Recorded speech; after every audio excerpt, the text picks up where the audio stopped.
try to be objective with all of my sports coverage, and listen, Jacy Sheldon objectively should be suspended for this play. Voices are getting louder. The frustration is reaching a boiling point, and fans across the basketball world are demanding justice. The WNBA community has erupted in outrage following Jacy Sheldon's vicious attack on Caitlin Clark, and they're making it crystal clear they want Sheldon to face serious financial consequences for her reckless actions that could have ended the career of women's basketball's biggest superstar. Sentiment is spreading like wildfire across social media platforms and sports forums everywhere, with fans pleading for the WNBA to impose a massive fine on Sheldon that will finally send a message.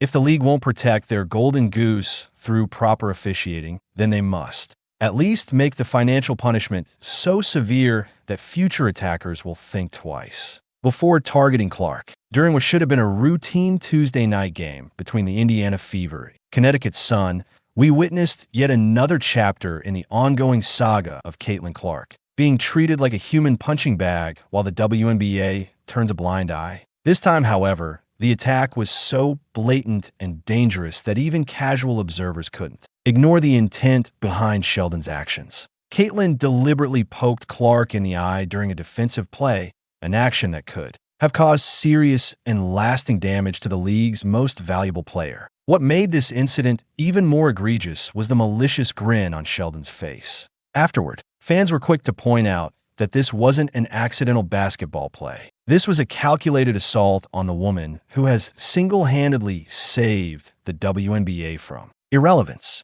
If you're enjoying, please subscribe. The sequence of events that followed was equally disturbing. After poking Clark in the eye, Sheldon continued her aggressive behavior by grabbing Clark's arm and digging her nails into her skin, an additional foul that went completely uncalled by the referees. Then, as if the eye poke wasn't enough, Marina Mayberry joined the attack by shoving Clark to the ground from behind while she was still recoiling from the initial injury. The immediate aftermath of Sheldon's attack revealed the depth of fan frustration that has been building for years. Within hours of the incident, social media exploded with demands for severe punishment, with fans calling for everything from massive fines to season-long suspensions. The hashtag #BanJacySheldon began trending across multiple platforms, as supporters of Caitlin Clark flooded Sheldon's Instagram account with harsh criticism comments, ranged from calling her unprofessional and bitter to questioning whether she belongs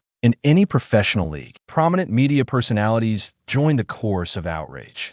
Jimmy Fallon used his platform on The Tonight Show to directly address the WNBA leadership, saying, "What is going on in the WNBA? Protect Caitlin Clark at all costs. Please, enough of this. Please."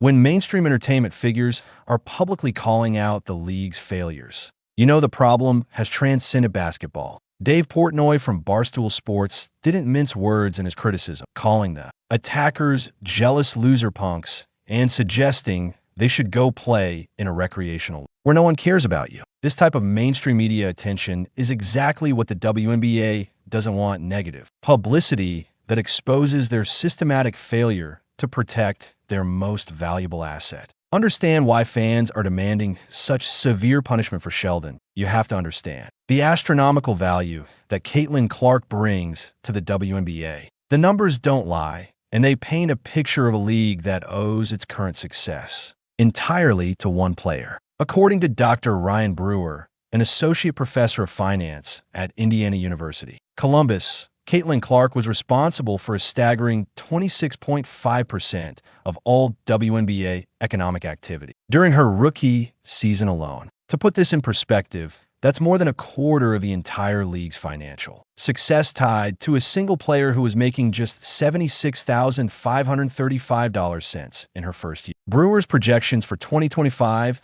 are even more mind-blowing. He estimates that Clark could generate nearly $1 billion, 0 cents, in total economic impact for the WNBA this season. That's billion with a B, a number that dwarfs the entire previous history of women's professional basketball. When a single player is responsible for that level of economic activity, allowing her to be targeted and potentially injured becomes not just morally wrong, but financially catastrophic.